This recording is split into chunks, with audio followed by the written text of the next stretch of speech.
All right, so here we are. We're on the last subheading of chapter 38's End of Empire, the decolonization chapter. We're at after independence, long-term struggles in the post-colonial era, and this last subheading is talking about war and peace in sub-Saharan Africa.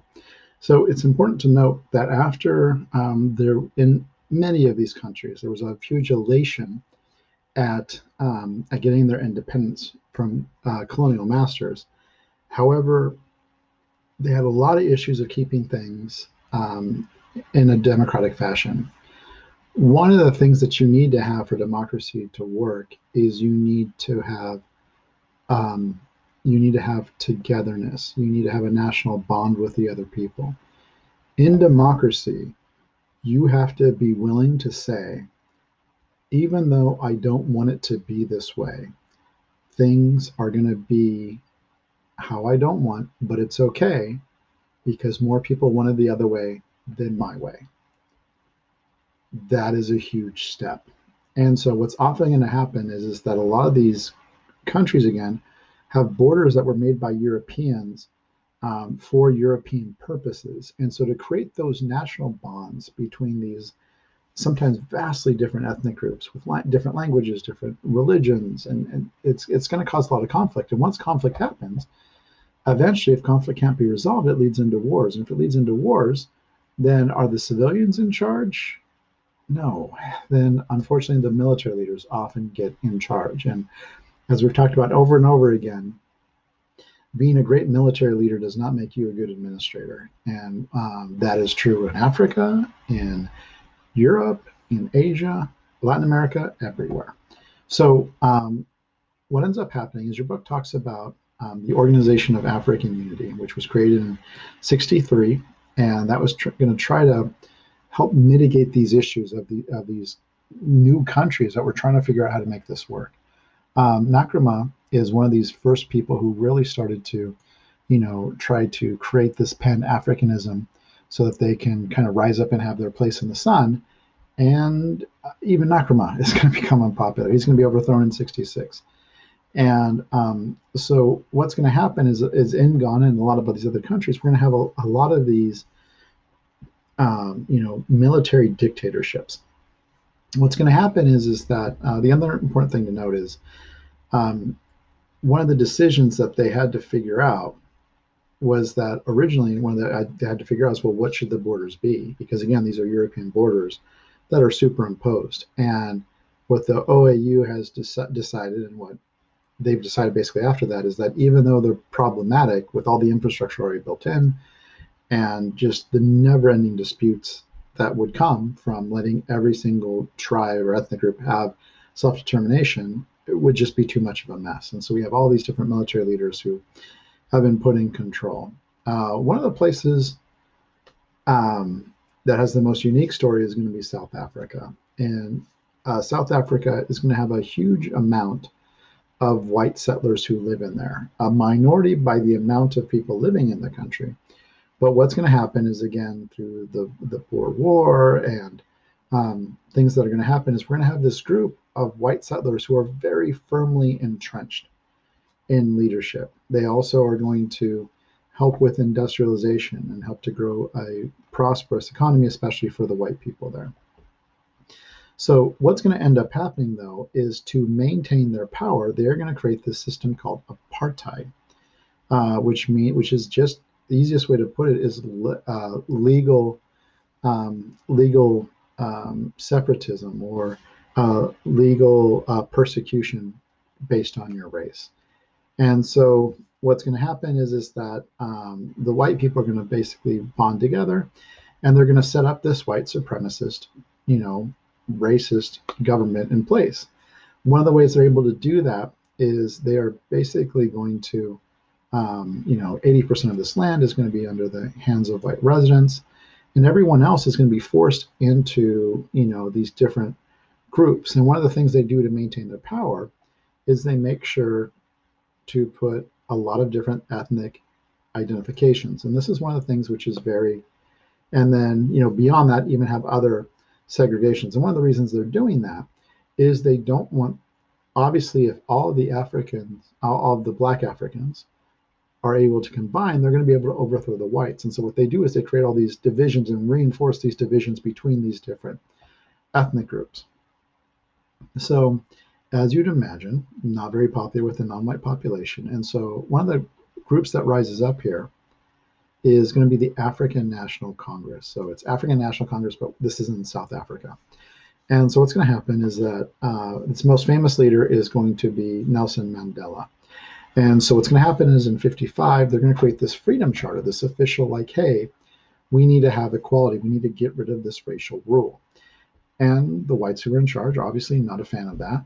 And so what ends up happening is the whites are just brutal in maintaining their power. They gun down protesters. Eventually, they're going to capture military unit, including Nelson Mandela, and they're going to send him into exile.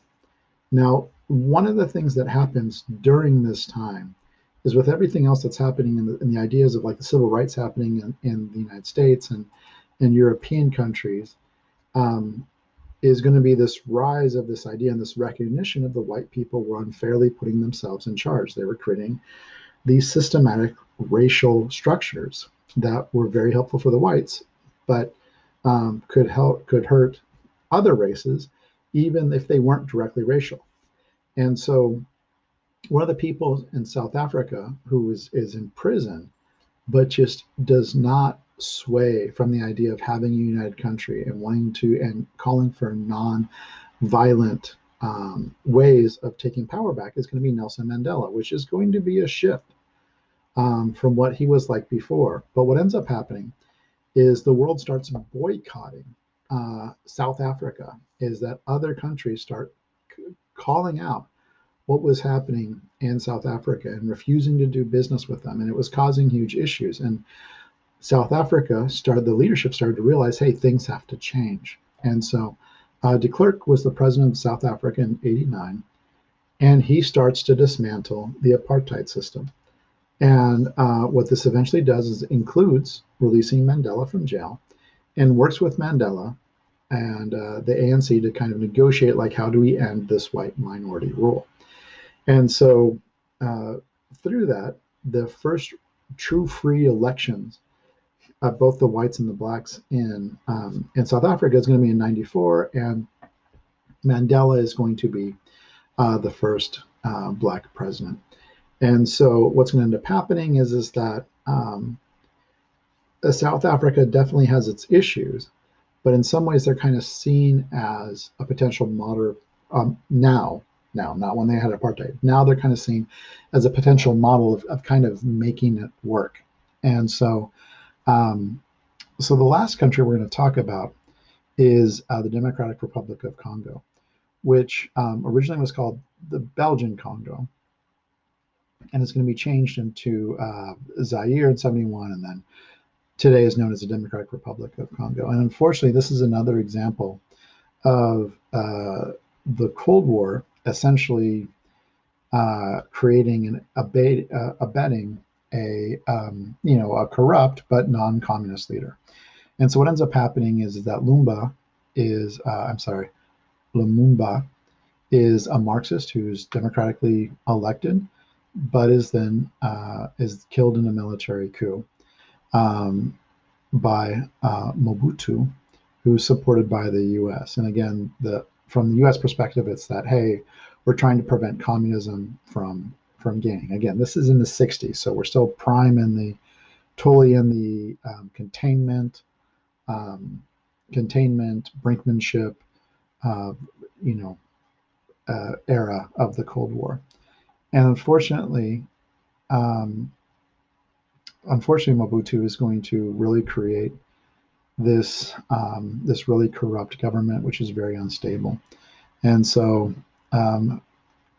finally, Kabila is going to promote democratic elections and create a new constitution, creating a parliament in 2005. There still unfortunately has been is still issues in the Democratic Republic of Congo, and but at least it was taking steps towards being truly democratic. And then the this chapter ends really kind of talking about the issues that both Africa and parts of Asia and Latin America have, which is just what do you do if you're a less developed country? So Africa at the time of this book was being written had 10% of the world's population, but only 1% of the industrial output. In the 80s, only 7 African nations had incomes of $1,000 or more. And so there's all of these issues that that are taking place in Africa. And not only that, but with high birth rates, they would get worse. And then we also have the issues of the spread of AIDS throughout Africa, which is a big issue when you don't have the medical infrastructure to help stop that.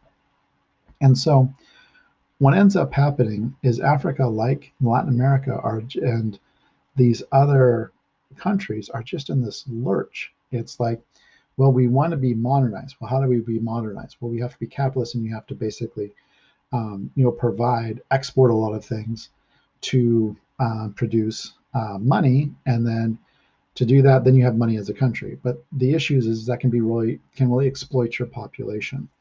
And so what's happened is to try to help with this is the African Union um, has been created, and it has 53 member nations now, and it's trying to create better economic unity and integration in Africa, trying to figure out how to make sure that these countries can rise up and rise up economically.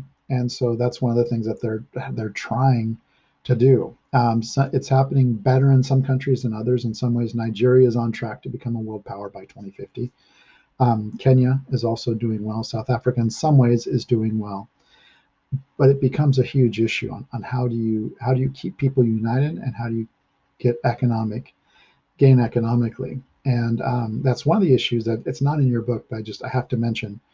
And that's one of the things that's happening is that the United States needs to be careful because China is doing a lot of investing in Africa right now. And so that's another thing that just kind of adds another layer to this is how can these African countries rise up? How can the United States help? How could China possibly help? And who will be controlling the economy in the future?